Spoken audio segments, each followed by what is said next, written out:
Ibihe byiza rero kuri wowe ukomeje kugenda utega amatwi bino biganiro, nizere yuko ukomeje kugenda ugira impagarike n'ubugingo. Hari wowe rero ufite ibibazo bitandukanye, muri kino kiganiro uze gutega amatwi urungukiramo byinshi bitandukanye. Hari igihe waba ufite ibibazo bisanzwe cyangwa se bya bibazo bidasanzwe nkunda kubasobanurira. Wakwibaza uti se ibibazo bisanzwe ni ibihe cyangwa se ibibazo bidasanzwe? Reka nkubwire, ndashaka kukuganiriza ikintu abantu badasanzwe bamenyereye. Hari ibintu bigira gutya bikabarwaza cyangwa se bikabambura ibyanyu mutunze cyangwa se bikabuza amahoro. Ibyo ngibyo ari ibijyanye n'imyuka mibi, ari ibijyanye n'amarozi y'amatongerano, ari ibijyanye n'uburyo ki kenshi na kenshi umuntu agira gutya agategwa ibintu. Ibyo ngibyo bikunze kubaho. Nguhaye ikaze rero, nkomeje kugenda nkubwira ngo ukomeze kugenda ugubwa neza, ariko wowe umerewe nabi uraza kungukiramo byinshi bitandukanye, uburyo ki wakwitwara uramutse warozwe, uramutse watejwe imyuka mibi, uramutse wagize gutya bakakwaburira abana, noneho uraza kumva n'igisubizo cyabyo. Ahangaha rero uragenda uganirizwa na Kisakye kugira ngo wumve byinshi bitandukanye cyangwa se umenye buryo ki wakwicungira amagara yawe.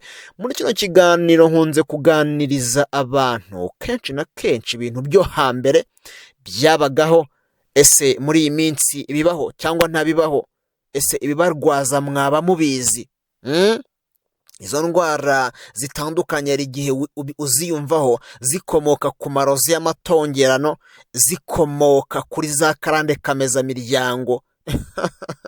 Ubyumve neza kandi ubisobanukirwe, ariko ugire gutya ubanze wandike umurongo wa telefone, banza wandike, kuko hari igihe wampamagara nkakwitaba.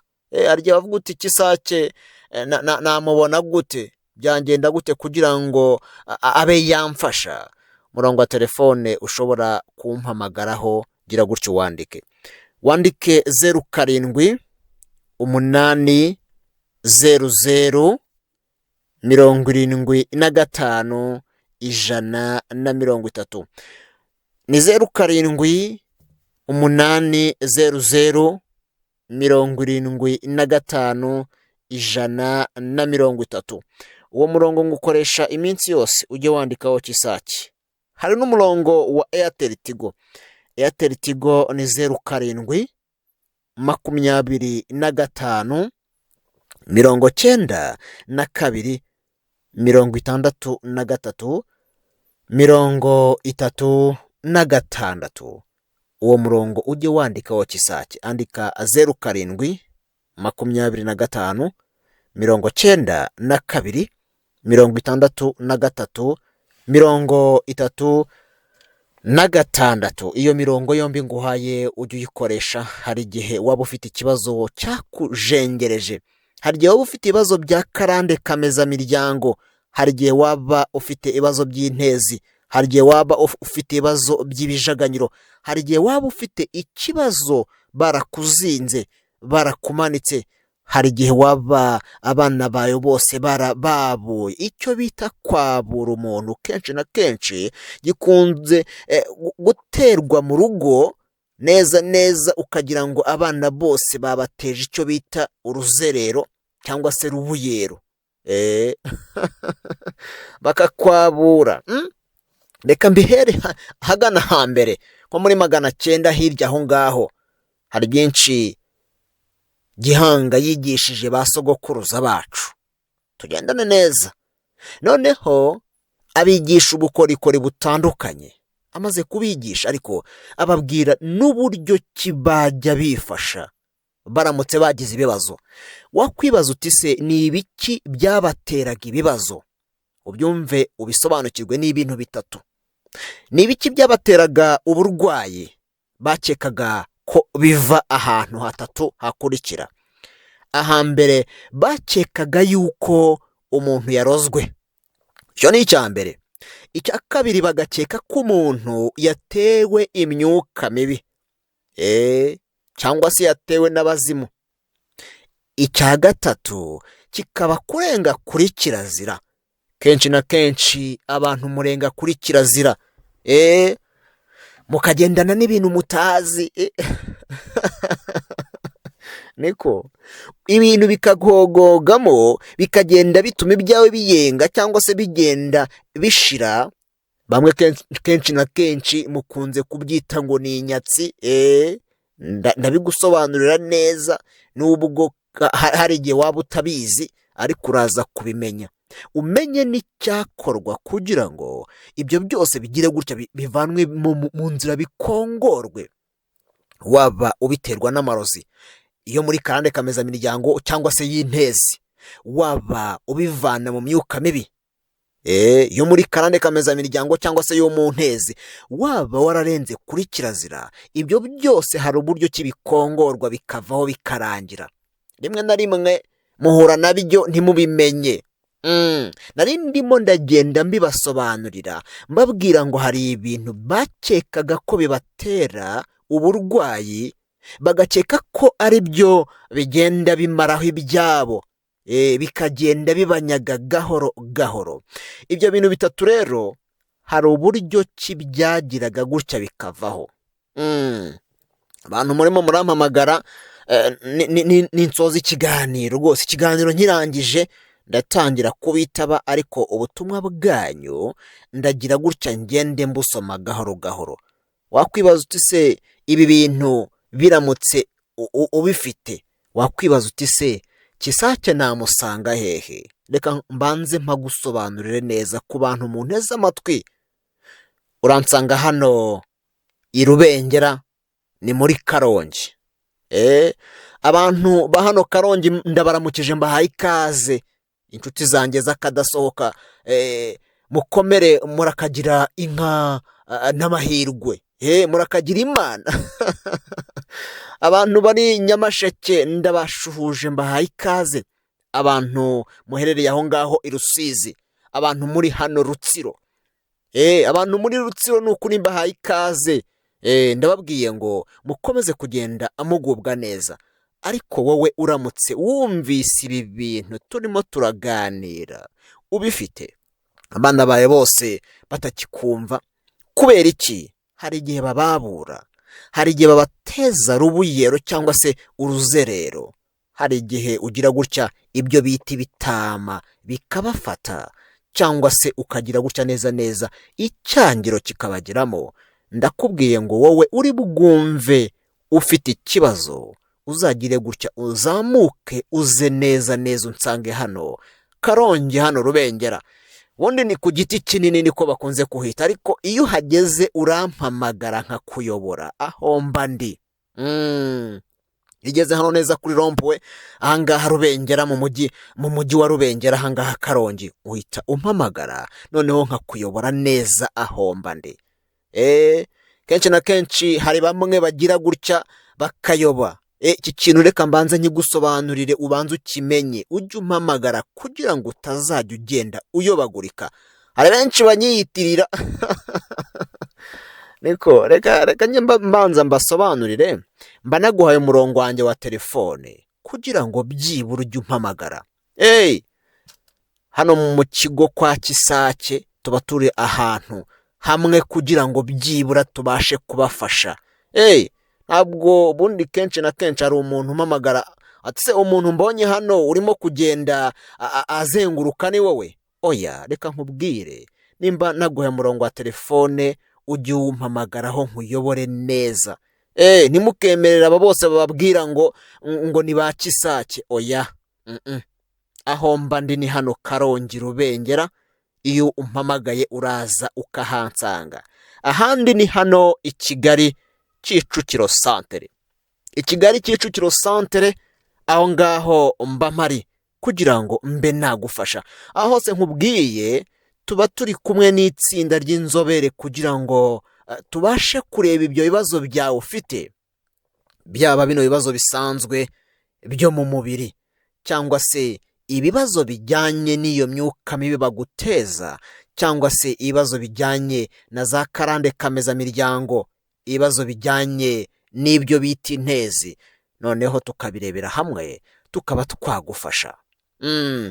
Noneho rero iyo babaga barozwe, ese waba uzi amoko y'amarozi uko ateye cyangwa se uko angana? Hari ibyo bita ibijaganyiro, hari ibyo bita ibitama, ahangaha hari icyo bita itaro, ahangaha hari icyo bita uruzerero, cyangwa se ibitegano, cyangwa se urwabuko, cyangwa se ubundi ndetse n'ibindi mugiye muzi. Mba mfite iminota mike cyane ahangaha, ntabwo nabirondora ngo byose mbivaneyo, ariko umunsi ku munsi tuzajya tugenda tuganira, noneho tubishyira ahagaragara, tubishyire hanze, kugira ngo byibura wowe byajahaje ubashe kuba waza tube twagufasha. Banza wandike umurongo wa telefone. Umurongo wa telefone burya ni ingenzi, niyo mpamvu ugomba kuwandika kugira ngo ujye umpamagara mbe nagufasha. Murongo rero dukoresha hano mu kigo kwa Kisakye ni 078075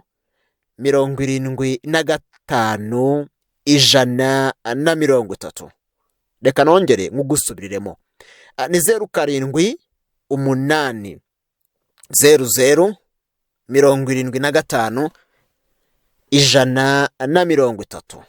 ujye wandikaho Kisakye cyangwa se Gisakye uko uwo rwose ubyumva, nta kibazo. Hari rero na Airtel Tigo. Airtel Tigo ni 0725 92 63 36. Mba ngenda nkuvuga gahoro kugira ngo uwandike neza. Hari igihe telefone yawe taravamo urufunguzo cyangwa se utarabona agakaramu, ariko ongera uwandike neza. Wandike 0725 92 63 36. Noneho rero iyo basangaga bafite ibyo bibazo, n'iki bakoreshaga? Hari igihe nk'icyo nisi ibijaganyiro. Ibyo bijaganyiro iyo byabageragaho, ese birangwa n'iki? Hari igihe kenshi na kenshi wumva ibintu mu mano bigenda bigutondagira, bikazamuka mu mavi, bikazamuka mu mugongo, rimwe na rimwe bikagera neza no mu mutwe, ugashaka no kwihungura ukumva ntibirimo biragenda bivaho. Noneho rimwe na rimwe ukumva maguru yawe yajemo ibintu bibyimbye cyangwa se by'ibinya. Jya ubanza umenye, ese ni iki? Ese ni ibijaganyiro? Ni uburwayi busanzwe? Ni iki kiba cyihishe inyuma y'ibyo ngibyo? Ni iyihe mpamvu uba umeze uko nguko? Hari umusaza umwe nigeze gufasha, ahangaha iyo bamuterezaga ihembe ryarazaga rigakubita mu mano, rikazamuka, inda yose igahita ibyimba. Reka nkubwire, reka nkubaze kandi nawe unsubize, umuntu nteze amatwi, nimba kera ibi bintu byarabagaho, ese muri iyi minsi ntago biriho? Reka nkubaze kandi nawe unsubize, hari igihe waba uvuga ngo ibi bintu bibaho cyangwa se ntibibaho? Buriya utaranirwa agaramye agira ngo ijuru riri hafi. Ukora ibintu bikanga akavuga ati se ahari menya mfite ukuboko kubi, niwe wakubwira impamvu y'ibi ngibi. Uwaraye unigwa n'imyuka mibi, uwirirwa anigwa n'imyuka mibi, niwe wabigusobanurira neza. Uwo musaza mbabwira naramufashije, arangije ajya ku murongo, ibyo bimukongorwaho birarangira, birakira, aranatsirikwa. Icyo kintu cyumve neza, kenshi na kenshi ibyo bintu ntabwo mubizi. Ese ni iki cyabwiraga umuntu yuko bamuteye imyuka mibi? Babaga bafite ahangaha umwirinzi urinda ibyo ngibyo. Babaga bafite umushyigura, babaga bafite kamaramahano, babaga bafite ibyo mbega ikintu bakoresha kugira ngo ibyo ngibyo bibaveho. Bagushyiragaho umuvumburabazimu, umuvumbura bazimu ukagaragaza buri kimwe cyose. Icyo bakoreshaga bagira ngo barebe ese umuntu niyihe myuka mibi yamuteye, ni akarande kamezamiryango, niyo mu ntezi, ni iki? Rimwe na rimwe ibi bintu bibageraho. Nashaka gusobanura neza.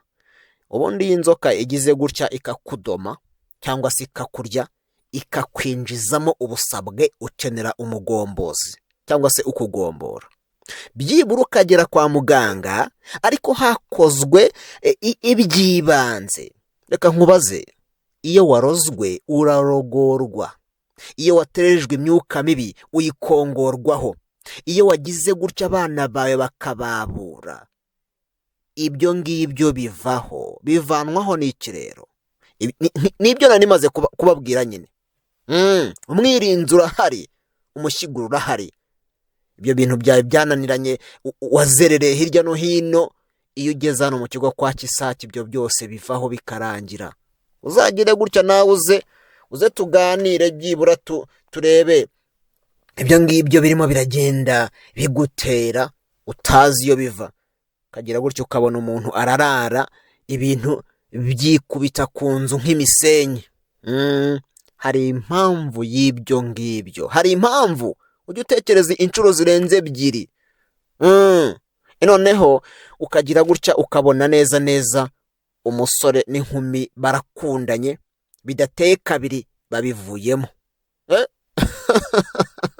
Neza birarangiye. Hari umuntu agira gutya akakureba akakwabura. Noneho ariko nigeze gufasha, arambwira ati Gakisa, ati njye nari ndi ahantu ndimo ndakora akazi kanjye, ngiye kubona mbona umuntu araje arahagaze ahitegeye ahitaruye, arandebye akajya yikoza hirya no hino. Uwo muntu twari kumwe yarambwiye ati neza neza kongera kweguka byarananiye, ntikubita hasi. Naje kuzanzamuka mbona bangejeje ahangaha. Umuntu, reka nkubwire wowe unteze amatwi, umuntu agira gutya akagutongera icyo ukoze cyose hasi. Abana bawe bose wari ufite bakananirwa kukumva. Abari bagize gutya bagiye gushaka bikarangira babivuyemo. Urabyumva neza kandi urabisobanukirwa. Kenshi na kenshi ni iki wagakoresheje? Umwamira urahari, umushyiguro urahari.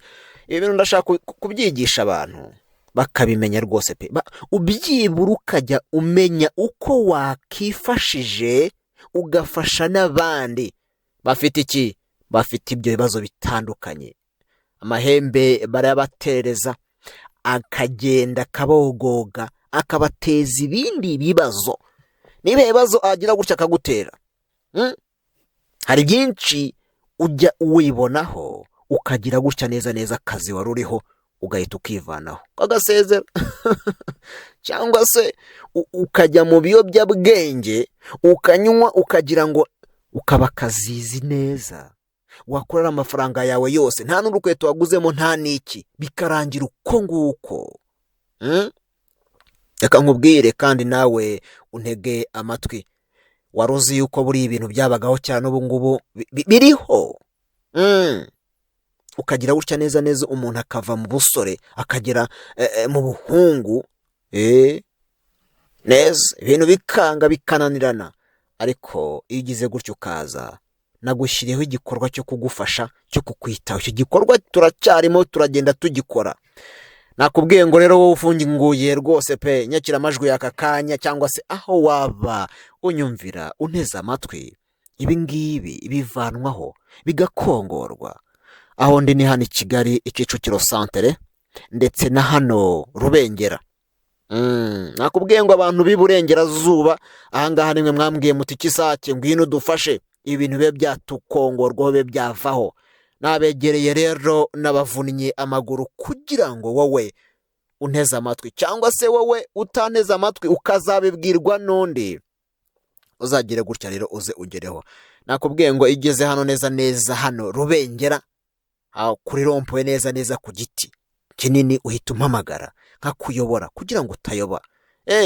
Abantu muri Rutsiro murazamuka muze mugere hano Rubengera, hano i Karongi, abantu ba Nyamasheke, abantu b'i Rusizi, abantu mwegereye aho hafi mujye mumpamagara mbayobore hafi yaho ndi kugira ngo byibura mubashe kuba namwe mwafashwa.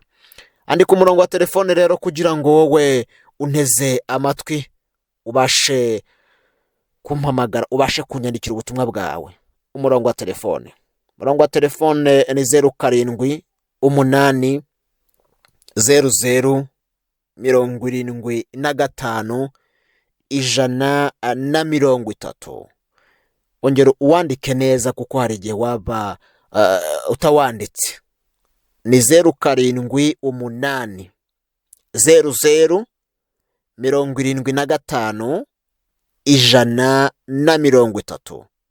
Hari na Airtel Tigo ni 07 25 92 63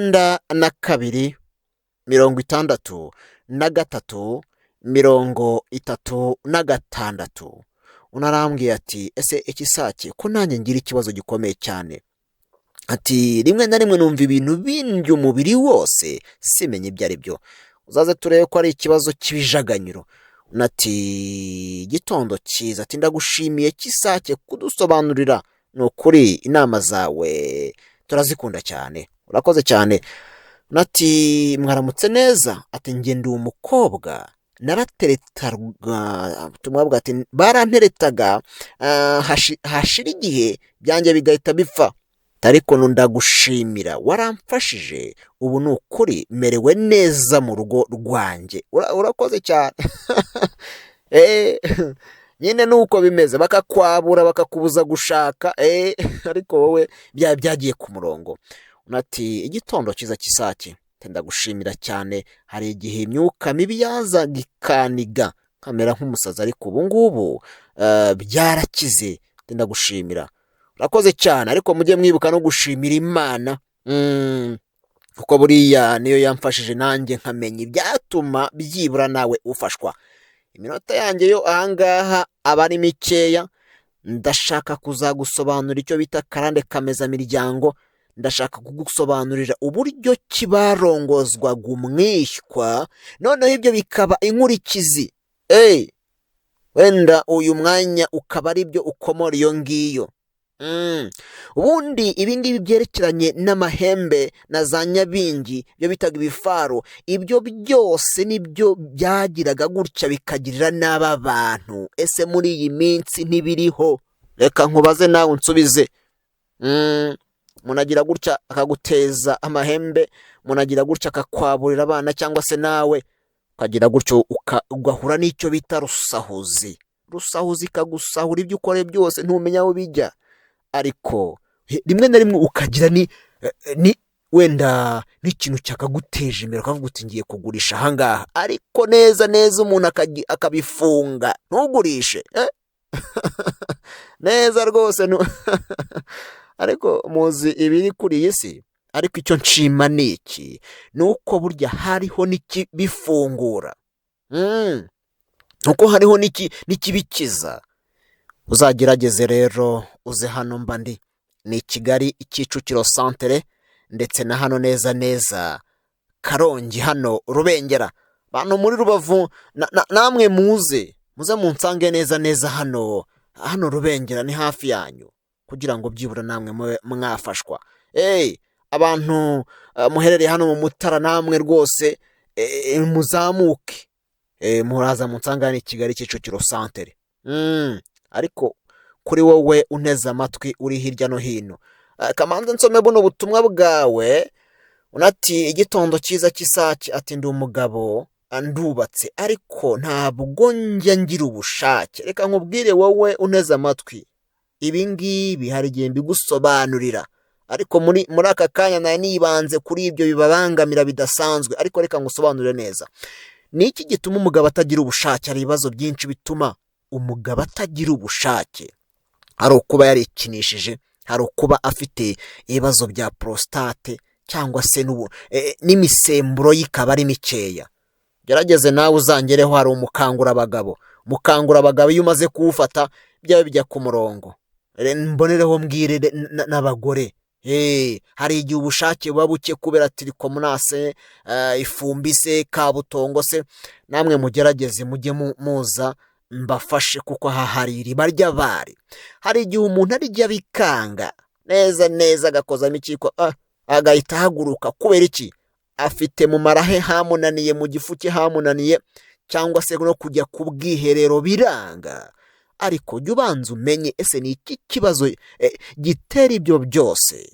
Iyo rero uje ukangeraho, mbanza nkamenya niyihe mpamvu ituma umera uko nguko, nkabona kugufasha. Hari igihe rero waba uneze amatwi, ujya ku bwiherero bikanga, ujya kunyara neza neza bikanga. Hari igihe waba ufite ikibazo cy'umuvuduko ukabije w'amaraso, cyangwa se ufite sukari, cyo bita diyabete. Hari hano mu kigo cyacu dufite ibyagufasha. Ndakubwira ngo rero ujye ugira gutya, unyaruke uze mbe nagufasha. Unati muraho neza, ati urakoze cyane kuko uvuze ibintu numva ni njyewe urimo kuvuga. Reka nkubwire, hano tuba twaganiriye byinshi nyine, ariko buriya wumvise nyine ari ibyawe uragira gutyo ukaza nkagufasha. Ariko ubundi waruzi ukuntu Bibiliya ivuga, nkibereye kuri ibi ngibi byo hambere. Bibiliya iravuga ngo tubaririze kandi tumenye inzira nziza z'abasogokuruza bacu, inziza aho ziri tubareho tugendera. Mu yandi magambo bivuze iki? Nimba bari bafite umushiguro ukagira ibyo ushigura, ese muri iyi minsi ntabwo we wawukoresha ukagira ibyo ukuvanaho? Nimba babaga bafite umwirinzi, muri iyi minsi ntabwo we wawukoresha ukagushyira ku murongo? Wowe rero bazinze, we bagize gutya neza neza bakagutera icyangiro, cyangwa se ibintu ugakora neza neza rusaho zigakomeza isahura kuri wowe. Ndakubwira ngo jya ugira gutya uze ungereho. Hari igihe bagira gutya bakagira ibyo baguterereza, ibyo bagutega se, ariko ibyo byose bifite igisubizo cyabyo, kuko birakongorwa bikakuvanwaho. Ndashaka rero kuguha umurongo wa telefone. Inote yanjye yo ndabona irangiye, mu kanya ndaba mvuye kuri zino mikoro. Umurongo wa telefone rero ushobora kwifashisha umpamagara, kuko nagushyiriyeho igikorwa cyo kugufasha. Noneho ibyo ngibyo by'ibibazo ufite bikakuvanwaho. Andika rero MTN ni 07 8 00 75 130. Reka nongere nyigusubiriremo, ni 07 8 00 75 130. Hari na Airtel Tigo ni 07 25 92 63 36. Reka nyigusubiriremo neza kugira ngo uzampamagare uzungereho ngufashe, ibyo bibazo bikuveho bigukongorweho, yaba ari buno burwayi busanzwe cyangwa se ibyo by'amarozi n'imyuka mibi. Andika 07 25 92 63 36. Nkwibutsa ko uzansanga hano i Kigali, Kicukiro Santere, ndetse ukanansanga hano muri Karongi, hano Rubengera. Ntuharenge, ugeze aho kuri rompe aho bita ku giti, aho ngaho rwose uba wangezeho. Ujye umpamagara mbe nagufasha. Wowe ujye umpamagara, noneho nkuyobore hafi kuri wowe, noneho ubuzima bwawe bwongere busubire neza neza ku murongo. Ku muntu rero ugishyiraho inyakiramajwi, tuba twaganiriye byinshi, ariko ku byo udasobanukiwe, ku bindi bibazo ufite bigendanye n'ubuzima bwawe, yaba ari ibyo bya karande kamezamiryango, yaba ari ibyo by'intezi, yaba ari ibyo bagira gutya bakakwaburira, cyangwa se bakagutega, cyangwa se bakagutongera, ibyo byose uraza hano mu kigo kwa Kisakye tukagufasha bikagukongorwaho. Reka mbabwire ngo rero mukomeze kugira impagarike n'ubugingo. Uwiteka bamfashirize. Yari Kisakye. Bye.